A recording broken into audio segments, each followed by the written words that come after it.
Okay, we're rolling. Okay, perfect. So the orthotic that I made for Rosalie is this kind of design. And so because it's a soft shell orthotic, the actual device is flexible like that. There's like a cork layer with a soft arch support layer and a bit of a lift underneath the heel, which you can see in the black. The objective of this design is to make something comfortable to wear right off the bat with minimal break-in, to have something that can divert pressure from the ball of the foot onto the arch, without having any negative consequences at the resting points.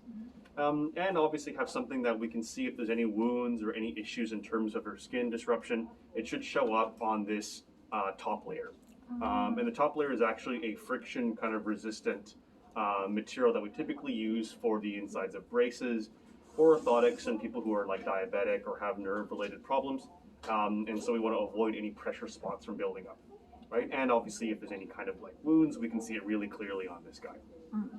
Cool. That being said, it does mean that, this material does kind of flatten out a little bit over time, as most things do, especially when it's foam. So we might have to refurbish or like repair the top of this guy after maybe a couple of years. We can just strip off all the layers and slap them all down. And, the cost, really varies on the design, but I would expect somewhere around like $60 to $80 for the pair to put new covers on it. Obviously, that's a lot less than getting a whole new pair of orthotics. Yeah. But based upon your your coverage, through First Nations Health, then it might be more practical to just get a new pair covered. I think it's every 2 to 3 years or something like that. So that once this kind of gets a bit shabby, you can always renew them that way, right? So yeah, just I guess in summary, this is really just something that we're trying to make it as comfortable as possible, as soft as possible, still leave a lot of room for the toes, and get weight more on the arch, right? Again, it's not the kind of design that's meant to last for like years and years and years because of its like soft nature, but if you're renewing them every like 2 to 3 years, you still get all the benefits of the device. Okay. So, yeah. in 2 years, can I renew it? Or we can at least just follow up and see if we even have to renew it. Typically, it's just the covers which will break down during that time. But if we find that like this is starting to deteriorate or something's going on, then I would recommend replacing it. But let's just say it's a rough timeline to work with. Yeah. Okay. Yeah. Thank you. In terms of cleaning it, just wipe it down with a cloth, right? Don't like soak it don't like soak it in water or put it too close to a heat source. No bleach. Yeah, no bleach, because it might, well, it's like, if you really dilute it, or if you really dilute certain cleaners, like really dilute it, then you just like literally wipe the surface with it, just like that. Okay.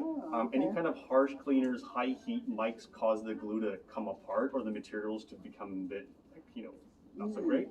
And so treat it like you would, skin, right? I love baby wipes for this reason. I'm a dad, but we use it for like everything, because you can use it on the skin. It cleans things really nicely, and it's not, toxic or anything. So I just love having baby wipes, so I can just I use it too. Yeah, And I great. have no kids. It's amazing. So something like that would be the best way to clean it.